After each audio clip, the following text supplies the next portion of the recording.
ada lagi teman gue nih, perlu disebut namanya nggak? Siapa ya bang? Kenal gue orangnya? Kenal lo pasti. Kenal dia? Kenal. Jadi ada, kita sebutnya si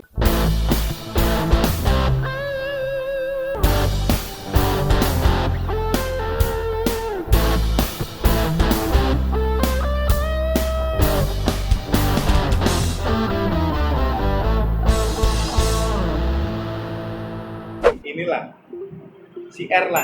R. Iya si R. R belakangnya O. 3 huruf. 3 huruf. Jadi si R ini di kelas waktu itu IQ-nya paling rendah pak. Gue nggak tahu waktu itu seingat gue IQ-nya itu di angka 90 atau enggak 110 tuh gue lupa tuh. Nah itu udah wah paling bener-bener asli, itu absurd banget sih gue bilang. IQ rata-rata siswa di SMA gue pada waktu itu kan gue negeri masuknya. Otomatis lu masuk negeri, ya lu udah berkualitas dong orangnya gitu kan. Lu udah pinter gitu. Gitu kan masih ada pak IQ yang di bawah 100. Itu sampai guru-guru, sampai kita anak-anak sekolah situ pada lu nyogok lu masuk sini ya, lu di bangku lu ya gitu kan. Gitu-gitu dia. Enggak, ini gue lagi malas aja ngerjain, gue ngasal-ngasal aja anjing. Lu ngerjain IQ, tes IQ ngasal-ngasal pak, udah kayak tes UN aja rasanya ngehe, goblok banget itu kan.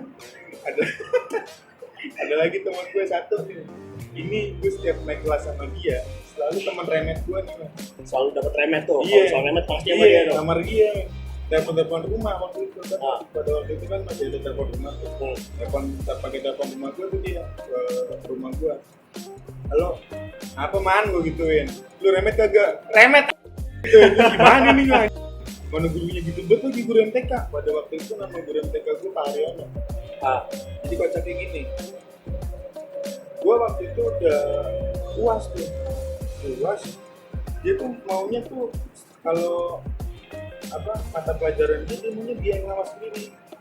Kan biasa kita kalau UAS atau ujian semester itu kan nggak boleh ya, harus umum kan, harus guru-guru random gitu siapa yang ngawas gitu kan. Dia tuh nggak mau, setiap mata pelajaran dia khususnya kelas 10 pada waktu itu kan, kelas 1 ya karena itu selalu dia maunya dia ngawas sendiri. Kenapa gitu? Apa karena dia punya pendekatan persuasif sama anak-anak kelas 10? Apa emang Dibilang pendekatan guru favorit atau gimana? dibilang pendekatan proses itu nggak ada, justru malah orang yang ngeselin, orang yang saklek pikir orang serius deh.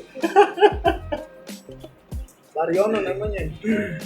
Itu dari situ namanya MTK cuma dikasih 5 soal doang, dikasih waktu 1 jam. Ya kan kita dikasih 5 soal nggak tahu rumusnya kan susah ya. Iya. Gue nyontek, nengok dikit disamperin, disobek kertas gua, anjir. Disuruh keluar langsung. Kamu ngapain nengok gitu kan, break. Keluar kamu, digituin gua. Pak, saya belum ngerjain pak. Nggak ada alasan gitu kan, keluar kamu. Gua kecengok. Temen gua nih, namanya si Benjo nih. Benjo ini juga gitu. Gua liatin kan, gua udah keluar kelas kan, gua udah bawa tas, cuk. Man, ayo man, duluan man gitu kan. Iya.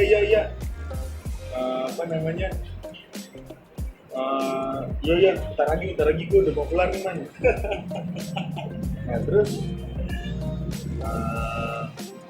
nggak lama kemudian gue masih masih di luar kelas tuh, gue nggak langsung ke kantin man. Gue kepoin temen-temen gue nih lah, si Benjo kan bener pisan pas dia lagi asik nyontek gitu kan, di jewer dari belakang, ketawa nama si Pariono itu kan. Kamu ngapain kamu? Ya pak sobek aja pak. Udah pasrah tadi. Itu udah pasrah nih. Sobek aja pak. Iya, sobek apa udah pak, sobek apa, saya pasrah pak. Nggak usah banyak alasan gitu. Keluar kamu. Itu ada 7 orang mas. 7 orang itu dia gitu tuh. Dia guru spesialis ngajar apa tuh? Matematika. Emang dia bener-bener paling nggak bisa diusik orangnya. Serius. Dulu itu tuh kalau misalnya kita lagi mata pelajaran dia ya, ada guru yang mau masuk, mau nyampein berita apa gitu kan, tahan dulu sama dia. Bentar dulu ya gitu kan. Gak boleh masuk sampai mata pelajaran dia selesai. Terakhir itu guru boleh masuk. Kadang kan gitu pas satu kan suka ada pemberitahuan kayak anak-anak gitu kan, maaf ya, apa namanya, pengumuman sebentar gitu kan, ini masalah uang buku totalnya sekian kan biasanya Iya. gitu kan. Ada intermezzo dikit lah harusnya. Intermezzo dikit, seragam itu nanti pembagiannya di tanggal sekian gitu kan, itu nggak boleh sama guru itu. Terus Nah udah dari situ kan, penilaian IPA IPS itu absurd waktu itu di sekolah gue, Mas. Ada temen gue di apa namanya dituntut sama orang tuanya suruh masuk IPA, tapi jiwa dia di WPS. Pada waktu itu dia udah masuk IPA tuh. Udah masuk IPA itu kan kita ceng-cengin. Kebetulan temen gue itu satu band sama gue waktu itu. Orangnya orang Batak namanya Holland. Orang Batak namanya Holland. Holland itu kata dia bahasa Batak itu hanya. Terus gue tanya, berarti lu anak Holland, berarti hanya anak? Iya, gue hanya anak gitu kan. Berarti lu anak yang tidak sengaja dilahirkan apa gimana? Tawa-tawa aja. Lagi orang tua lu namain anak Holland, Holland bahasa Bataknya hanya. Hanya kan cuma sekedar ya, Mas? iya, Sekedar. Ya udah sekedar anak udah. Anjing lu gak gitu lah, orang tua sayang sama gua. Waktu itu hampir bundung dia sama kita. Udah jangan begitu aja. Tapi nih, kalau sotoinya gue ya, masih banyak nih sekolah-sekolah yang bisa mendeskripsikan wah anak ini IPS nih. Bukan karena dilihat dari prestasi atau nilainya, tapi dari attitude-nya. Itu juga. Banyak banget gue ketemu sama teman-teman gue ya, teman-teman SMA gue. Itu sebenarnya mereka kalau dari segi kemampuan, potensi, mampu. Cara penangkapan, penalaran, mampu. Tapi karena dia gabung sama teman-teman IPS dan satu tongkrongan gitu, satu tongkrongan dan nongkrong di belakang sekolah, suka ke gap, suka telat juga. Jadi guru-guru kayak nggak respect. udah kamu IPS saya lah, IPS saya nggak tahu. Padahal menurut gue kok penilaiannya dari situ gitu, tolak ukurnya tuh dari situ. Kenapa nggak tolak ukurnya dari prestasi gitu? Bahkan pas pada saat di prestasi dia nilainya itu mumpuni untuk masuk IPA, guru itu malah bilang ke orang tuanya, Bu, kalau dari segi nilai ini oke. Tapi bisa diperhatikan Bu, nanti kalau misalnya kita ada masa review. Jadi ada masa review tuh Pak, pas belum UTS, dari awal masuk sampai sebelum UTS baru 3 bulan ya. Jadi masuk IPA IPS itu masuk IPA itu udah kayak ini kan loh, kayak orang kerja. Iya, 3 bulan pertama dilihat, ampun kata gua. 3 bulan pertama. Nah itu mungkin temen gue dibilang gitu sama guru, coba saya review 3 bulan dulu kalau misalnya anak itu betah, attitude-nya masih berantakan gitu. Gak ada perkembangan lah gitu. Jangan sangat terpaksa dari pihak sekolah memindahkan mutasi dia ke IPS. Temen gue langsung gak asik bro, langsung gak mau nongkrong di pinggir sekolah. Kalau misalnya, oh sini lah gabung dulu ya, gue balik dulu ke rumah ya, jadi gak asik nih. Akhirnya anak-anak pada tanya dong, kenapa begitu? Balik ke rumah gak balik-balik lagi. Balik ke rumah gak balik-balik lagi. Kalaupun cuman sapa sama anak-anak itu ya di sekolah doang. Nah makanya gue bingung nih, ketika misalnya ada suatu instansi yang emang mendeskripsikan anak itu IPA atau IPS, tapi dari attitude kurang pas aja menurut gue. Karena gue juga ngalamin kejadian kayak gitu. Nah, temen gue ini sebelumnya rebel orangnya. Wah dia perokok. Ada jadi waktu pas kalau abis UAS, UAS itu kan ada kayak kegiatan sekolah, lupa gue namanya kegiatannya apa? Kelas meeting. Dan kelas meeting itu ada orang tua murid yang datang. Orang tua murid yang datang ini emang seharusnya nggak pantas sih berpakaian seperti itu ke sekolah. Ya kira-kira kurang lebih saat itu umurnya 32, 33 lah. Ibu udah. Bangun. Nah, Pakai gede. iya. Pakai gede. Bajunya pokoknya serampangan lah ya. Tahu dia turun tangga.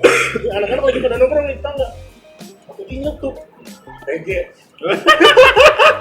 Tante girang. Terlalu belakang ya. Anak-anak padahal nggak ada. Itu katanya nggak ada yang itu, tapi dia inisiatif sendiri. Malah suara ngebas gede banget. Rege. Itu ibu-ibu langsung balik. Siapa tadi yang bilang tega? langsung pada diem tuh. Langsung hening semua. Siapa yang kurang ajar kamu ya, nggak disekolahin mulut kamu ya. Jadi, akhirnya itu ibu-ibu ngadu ke guru piket, kena panggil tuh temen gue tuh. Nah itu di situ temen gue kena langsung dapat poin, langsung ke surat panggilan orang tua. Jadi kasusnya itu ke-gap bukan karena ke-gap hal-hal yang ringan, tapi hal-hal yang di luar nalar anak sekolah bilang TG gitu. Tau-tau dari mana istilah TG gitu. Itu guru kan pasti mikirnya kayak gitu gitu. Belum lagi soal cabut sekolah gue nggak tahu deh. Pokoknya kalau misalnya yang suka cabut sekolah udah pasti langsung dideskripsikan IPS lu. Anak IPS lu ya. Ya benar sih kalau dari segi definisi ya IPS, ilmu pengetahuan sosial. Cabut sekolah menurut gue sosialisme. Karena kebersamaan dan mempunyai satu tujuan mau kemana gitu. Satu visi. Menurut gue. Bukan satu dunia, satu visi ya. Iya. Satu visi. Belum lagi soal ke-gap minum. Biasanya kalau misalnya soal konteksnya minuman, itu anak IPS yang ngompor-ngomporin tuh. Bawa minuman dari luar kelas. Atau mulut bau naga. Cuman kita tongkrongan gue sih ya, di temen-temen gue berani bawa minuman ke sekolah itu kalau pas lagi pas meeting aja. Berani kalau misalnya pas lagi jam pelajaran itu. Lu mending mas. Gue waktu itu temen gue ada, jadi temen gue itu gue dapet temen dia asli Bali. Asli Bali, dia sekolah di sini di Jakarta kan. Nah orang itu memang rebel parah. Lu bayangin pak, dia bawa waktu itu minuman McDonald. Tahu kan Donald gitu. Donald yang putih tapi bukan yang mix kan. Dibawa ditenteng dari kantin sampai ke kelas minum. Plastikin kresek hitam tuh? Enggak, plastik bening. Kan waktu itu kan guru kan ngiranya kan ini apa namanya? Jajanan dari kantin lah. Iya, jajanan dari es dari kantin kan. Tapi itu nggak ada es ya, Pak. Itu benar-benar murni. Dikira dia minum air putih. Nah, di jalan tuh dari kantin ke kelas kan waktu itu kelas gue paling pojok 10-9 gue dulu tuh. Paling pojok lantai 2. Nah, dari kantin ke kelas gue itu ada kali kalau jalan tuh 15 menitan. Sampai 15 menit ke kantin doang. Karena kantinnya di pojok sono, kelas gue di pojok sini. Dan itu luas sekolah gitu cukup luas. Bahkan katanya paling luas Jawa Barat waktu itu. Jawa Barat. Waktu itu namanya Putu. Si Putu ini dia lagi kantin, lagi asik-asik nyedot McDonald. Lewatin ruang TU, habis ruang TU ruang guru. Ya kan. Habis ruang guru baru ruang BP tuh, ya kan. Habis ruang BP baru kan ruangan guru piket tuh. Iya. Pas lagi nyampe ruang TU ada guru lewat gitu kan. Dipanggil dia, kamu. Iya Pak. Ada apa? Sambil nyedot. Ya Pak, ada apa Pak? Ini tolong buangin ini dulu nih, sampah-sampah ini gitu kan. Anak-anak pada jajan buang sampah bukannya pada di tempatnya, udah disediain tempat segala macam. Guru itu ngoceh-ngoceh, temen gue langsung lakuin aja. Iya Pak, gitu kan. Masih nyedot. Itu sedotan masih nempel di mulut sambil ngambilin sampah. Mata nggak moker lu? Kagak, mata nggak moker. Gue dari jauh mas, dari kantin. Emang gue sebelumnya dia dari kantin gue sempet minta tuh. Jadi waktu itu dia bawa seplastik 1 liter gitu. Udah disedotin sama gue sama teman-teman gue yang lain kan, yang pada minta minuman itu kan. minumin, nah dia sisanya dibawa ke kelas. Dari situ gue liatin, wah mampus ketahuan gue nih, gue gituin kan. Nyata aja Pak, itu dari situ bener-bener sampai kelas. Dia udah naik tangga kan, habis ngambil selesai dari tempat sampah itu sama gurunya juga nggak curiga nggak apa, aja pede di situ. Nah, yang nyuruh teman gue itu yang suruh buang sampah yang tadi lagi minum itu tuh mas, itu namanya Pak Basuki tuh. Pak Basuki itu tukang raja rambut tuh guru tuh. Raja rambut, raja celana straight. Nah, ada juga kan dia. Itu ada juga. Jadi ajaibnya Pak Bas ini mas. Dia nyamperin kita nih, pegang-pegang rambut, ya kan? Tiba-tiba di kantong sakunya itu, kantong seragam PNS gurunya itu ada gunting hitam. Guntingnya pun itu gunting rata, bukan gunting sasak ya? Iya. Gunting rata. Wah, gunting rata, gunting lipat tahu sih yang biasa buat tukang jahit tuh. Iya. Gunting lipat. Kamu ini, diem dulu kamu. Potong di tempat langsung, wah itu kacau sih asli. Wah, langsung pak, jangan pak, sampai ada yang nangis temen gue Gue mas. tahu rasanya panik. Iya. Jadi nggak berantak, jadi nggak beraturan. Wah, dia jadi pitak-pitak, tengahnya pitak. Pak sekalian aja pak, ratain nggak pak? Nggak mau, tapi dia diratain. Mau itu ya tukang pitak sengaja gitu kan. Ya, cuman balik lagi sih, apa yang kita laluin di IPS itu ya tidak semuanya buruk sih. Apa yang kita dari Benar. Sotoinya gue nih baik. Sebenarnya banyak hal positif dari anak IPS juga. Ya, terlepas itu IPA atau IPS ya, pasti ngelakuin hal yang positif. Cuman kalau karena gue dari IPS juga nih, jadi kayak penganut komunisnya gitu ya. bukan. Kalau gue lebih kepada ideologinya secara prinsip sih. Karena dia bergelut di program studi IPS, ilmu pengetahuan sosial, rasa solidaritasnya itu kencang. Oh, Itu IPS, solid kencang. itu nggak bakal bisa dilupain Nah. sama hidup gue. Contoh ya dari hal cabut sekolah aja. Yang namanya kegiatan sosialisme itu adalah kita Together. bersamaan mencapai satu tujuan. Cabut sekolah kan gitu juga. Iya. Kita ngumpul nih bersama nih kompak. Baru Poin tujuannya ini, apa nih? Poin kemana? Ngelakuin apa? Jadi menurut gue nggak melulu IPS itu buruk sih. Iya. Menurut gue ya, contohnya gue ada hal yang baik di dalam anak IPS. Mengajarkan kita cara Bersosialisasi, berkomunikasi, komunikasi gimana. belum lagi soal kita bikin kalau optimismenya perkumpulan geng gitu, perkumpulan tongkrongan gitu kan. Itu kan pasti yang namanya ada hal-hal yang miskom atau hal yang bermasalah pasti diselesain secara baik-baik. Iya, langsung. Udah kayak anak IPA, ada masalah godok-godokan gitu. Nah, gue ada pertanyaan nih Bay buat lu Bay, karena lagi bahas masa SMA nih. Apa tuh? Guru piket atau guru BK? Dijawabnya spontan nih. Spontan lah, jujur dan dulu. Ulang. Guru piket atau guru BK? Guru BK. Lalu lo apa? Oh, guru piket. Guru BK. Ada lagi. Kantin apa perpus? Kantin pasti. Lo apa ya? Perpus gue mah. Perpus. Gue perpus, gue seneng baca men. Kalau baca gue ngerasa juga baru gue ke kantin. Itu opsi. Cuman yang kalau dikasih 2 pilihan itu gue pertama pasti perpus. Terus Gesper OSIS apa gesper distro? Gesper OSIS. Kalau gesper distro gede mah.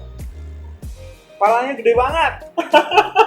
Perut gue buncit waktu itu. Apa emang ada razia juga dulu? Iya, ada reji juga. Meskipun gesper udah hitam ya, tapi kalau palanya pala yang bisa bikin indikasi tawuran itu pasti disita. Makanya gue penting pakai gesper OSIS yang standar aja. Kayak gitu. Nah ini yang pertama nih. Kenapa lu milih guru BK? Nah, guru BK lebih asik. Jadi gini, guru BK itu cepu. Asli, guru BK itu cepu. Dia itu nggak bisa nyelesain masalah, tapi bisa ngadu. Makanya mendingan gua ketahuan sama guru BP sekalian daripada guru piket dulu. Guru piket dia ngadu ke guru BP, ngadu ke guru-guru lain juga. Itu bisa jadi panjang urusan kalau misalnya kita ada masalah entah di luar atau di dalam sekolah sendiri gitu kan. Kalau deketan guru piket habis tuh. Tapi kalau guru BP dilindungin kita. Udah sini dulu, kamu ke ruang BP dulu, ngobrol baik-baik cara empat mata, dikasih solusi. Ya namanya BP kan kepanjangan bimbingan apa sih? Konseling kan, Ya, BK atau BP? ya. Ya, BK, bimbingan konseling kan. Kita dibimbing, kita dikonsol. Kita konsul ke dia kalau ada masalah apa, kamu kenapa begini, kok bisa ngelakuin begini, ya aku nggak orang tua saya begini karena ada faktor ini saya jadi buat ini. Kan kita bisa melepas apa yang jadi beban kita sampai kita ngelakuin itu. Kalau gue lebih ke guru piket karena simple sih jawaban gue. Apa? Analoginya kalau kita ketilang aja, ketilang kita lebih milih ya udah di tempat daripada masuk pengadilan gitu kan. Sesimpel itu aja jawaban gue. Karena kalau di sekolah gue itu kalau misalnya lu udah masuk guru BK udah pasti dicap bermasalah sama guru-guru lain. Lu udah ngadep guru BK pasti punya poin lu, pasti punya borok. Tapi kalau gue ke guru piket, ya paling nggak kita nego-nego paling dikasih hukuman. Ya balik lagi sih sebenarnya tergantung individual dari guru tersebut. kalau gue terus ikutnya baik gitu, perhatian sama otorita, ya nggak bakal nyebar tuh berita kenakalan kita waktu itu. Yang untungnya gue dapet guru BP udah kayak ibu sendiri, kayak emak gue sendiri gitu kan. Pendekatannya juga bagus tuh, Pendekatan ya. persuasif banget asli, kayak dia mengajak ayo gitu mulu. Sampai gue waktu itu cuma duduk di atas meja, Mas. Kan waktu itu kan kita sering ya duduk di atas meja sambil main mokai. Ya. Kamu jangan duduk di meja, tapi nggak ditegur, makanya yang ditegur jangan duduk di atas meja. Kamu kalau duduk di atas meja nanti banyak utang, digituin. Asli, itu guru BP gue. Tapi nggak ditegur. Kita main mokai nggak ditegur. Apa mungkin dia nggak tahu, apa dia nggak ngeliat, apa dia nggak ngerti gitu kan? Ya, bulos, nggak ada yang tahu gitu. Terus kenapa lu milih kantin? Kantin itu tempat rileks. Perpus serileks-rileksnya kita. Oke, memang dia kan dikhususkan untuk sunyi ya, senyap. Ya. Ada senyap. Kalau kita nyari buku terus gedung-gedung di dalam, kita diomelin sama penjaga perpus, kan anjing. Ketang terus kalian di kantin, orang bising pada bang beli bang ini, tapi relax karena lu menikmati ada makanan di situ, ada sesuatu yang lu nikmatin gitu ya. Memang di perpus ada juga kita nikmatin buku gitu kan, tapi kan kita risih kayak lebih menjaga ketertiban. Kalau gue sih emang pada dasarnya gue kurang suka nyemil jajanan sekolah, lebih suka gue nyemil di luar sekolah, jadi gue pasti milih perpus. Kalau di samping itu juga, kalaupun gue milih perpus, apa ya, buku-bukunya itu bukan buku-buku yang ngebosenin di ruangan kelas. Kalau di ruangan kelas kan buku pelajaran. Perpus itu kan rata-rata buku sumbangan dari alumni. Belum lagi buku soal acuan silabus guru, materi-materi guru. Jadi gue lebih nangkep materi yang emang enggak sifatnya itu evaluatif pertanyaan. Gue lebih kepada baca soal konsep, teori. Mungkin kalau bagi anak-anak sekarang perpus itu ini ya sangat bermakna kali ya, karena kan yang gue tahu dari adik-adik gue yang masih sekolah itu kan mereka tuh udah kayak mahasiswa sekarang, suruh bikin makalah. Ya, kurikulum yang sekarang ya. Iya, mungkin kalau mereka mencari berdasarkan dari teori mana, mungkin perpus itu sangat bermakna buat mereka gitu. Sebenarnya sih kalau teori-teori kalau masih SMA kita browsing di Google juga bisa langsung gitu kan, tapi lebih baik mereka itu dari buku, karena kan nggak semua bisa akses internet ya kan, nggak semua di rumahnya itu ada koneksi wifi ya. Satu itu gue milih perpus karena bisa wifi-an, karena wifi dulu cuma khusus buat perpus. Dan itu handphone gue dulu masih handphone yang masih belum Android ya, jadi kalau misalnya nge-browsing pakai itu ya loading lama, jadi gue butuh perpus tuh yang emang wifi yang cepet. Pokoknya kalau misalnya pelajar masa-masa SMA keren banget. Ya pokoknya intinya begitu deh. Masa SMA emang ya. Kalau misalnya disuruh balik lagi ke masa SMA, nggak lucu gue. Langsung balik ke SMA. Langsung balik gua. Dan SMA. kalau misalnya gue berharap begini Mas, harapannya sekolah gue itu bikin acara reuni, tapi konsepnya bener-bener lu nggak boleh pakai baju bebas, tapi harus pakai hitam putih. Baju hitam putih. Hitam abu-abu, putih abu-abu. Walaupun lu jenggotan, rambut iya, gondrong. tapi nggak apa-apa, lu pakai baju, lu datang gitu kan. Konsepnya kita putih abu-abu, acara dari pagi. Jadi bener-bener nge-flashback kita masa sekolah gitu kan. Itu kalau misal terlaksana itu keren banget sih asli. Keren banget. Dari pagi sampai sore bener-bener kayak flashbackin kita ke sekolah. Jadi kayak ada sambutan guru, terus ada kayak masa-masa mos. Jadi kayak ngingetin kita lagi gitu, keren banget sih. Belum ada loh sekolah-sekolah di Indonesia yang begitu. Kayak mereka ayo reuni angkatan sekian, tahun sekian, cuma sekedar ngumpul, lo apa kabar, ya basi gitu. Tawan ya udah lo konsepin pakai putih abu-abu dari pagi dari jam 7 udah kelar. Terakhir, kenapa lu milih gesper OSIS? Ya itu balik lagi tadi, karena kan kalau kita bagi gesper distro ya yang ada parablade ID Nah. scatter gitu. Itu selain dulu perut gua buncit, selain apa sekarang sih masih buncit. Itu nyiksa mas di perut gua mas. Jadi gua setiap duduk apalagi baju dimasukin ya, itu tuh kayak anjing gitu, perut gua kesiksa mas asli. Perut gua kesiksa, itu sakit banget. Gua mendingan pakai gasprosis deh. Ibaratnya meskipun cupu kelihatan cupu, tapi kan gua pakai baju dikeluarin dulu. Ya. Gak ada yang dimasuk-masukin. Kalau Yeah. dimasukin kalau ketemu guru BP doang baru dimasukin. Yeah. Masukin. Benar sama guru piket kan. Ya. Kamu baju masukin, ya pak, cuma digulung-gulung gini doang udah kelihatan dia dimasukin ya, gitu. Dan selain itu ya ada indikasi Belum lagi masukin bajunya terburu-buru gitu kalau Iya. misalnya lo kaget gitu. terus ada indikasi lagi ini kamu ikut tawuran ya gitu. Opal, hardness tuh mereknya cok Opal. Gua tuh wah bener-bener tuh sampai dia kan memang lingkungan di sekolahnya di rumahnya gue di STM. Jadi punya koleksi-koleksi Opal. Iya. Sering banget dia kena razia tuh, opalnya warna-warni, warna oranye, putih. Wah, gitu. Aduh, Kalau boleh balik ke masa itu mah balik kita main. balik. Asli Balik, asli. asli. Masa-masa rebel deh pokoknya. Kangen. I miss you SMA.